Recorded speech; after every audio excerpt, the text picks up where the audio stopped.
mother received the death notices of all three sons at once. The sudden shock left her crumpled on the floor. Her eldest, Sean Ryan, had fallen at Omaha. Second son, Peter Ryan, died in Utah. Youngest son, Daniel Ryan, was killed in action in New Guinea. Now only the youngest brother, who parachuted into Normandy the night before the landing, remains. This even caught the attention of General Marshall. These so-called generals were actually discussing a single soldier, even though they had tens of thousands of troops at their disposal. Some were reluctant to send a rescue mission, thinking Ryan might already be dead. Marshall didn't say anything. Instead, he pulled out a letter that Abraham Lincoln wrote to a mother during the Civil War. Because of the war, this tragedy left the mother having lost all 5 of her sons. For Marshall, Ryan didn't really matter that much. Even if the entire rescue team perishes, it doesn't matter. What truly matters is, failing to save Ryan will shake the morale of the troops. This task fell on Miller, who had just landed in Normandy. He quickly rallied the team upon receiving the mission, knowing military orders were non-negotiable and left no room for hesitation. Besides, soldiers are dying every second on the battlefield. Just a second later, Ryan could have been killed in battle. Now the 8-man squad is on a mission to save him. Some folks are grumbling, saying it's not worth risking 8 lives to save 1.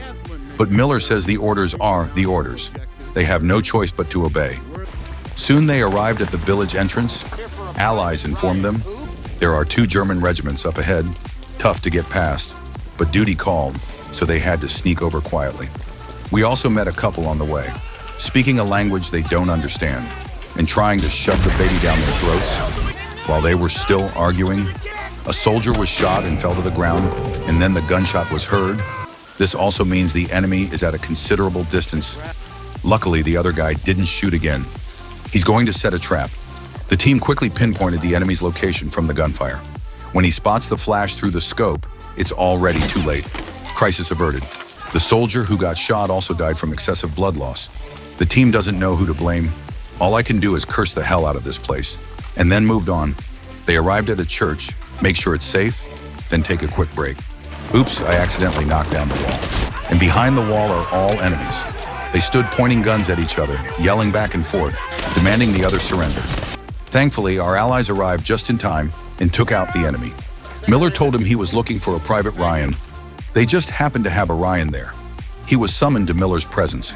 Miller came clean and told me straight up, "Your brother's gone." Ryan collapsed into the company commander's arms, sobbing. Miller added that they were brave to give their lives for the country, but Ryan was taken aback. Saying his brother is still in elementary school looks like a case of mistaken identity. Miller had no choice but to keep moving.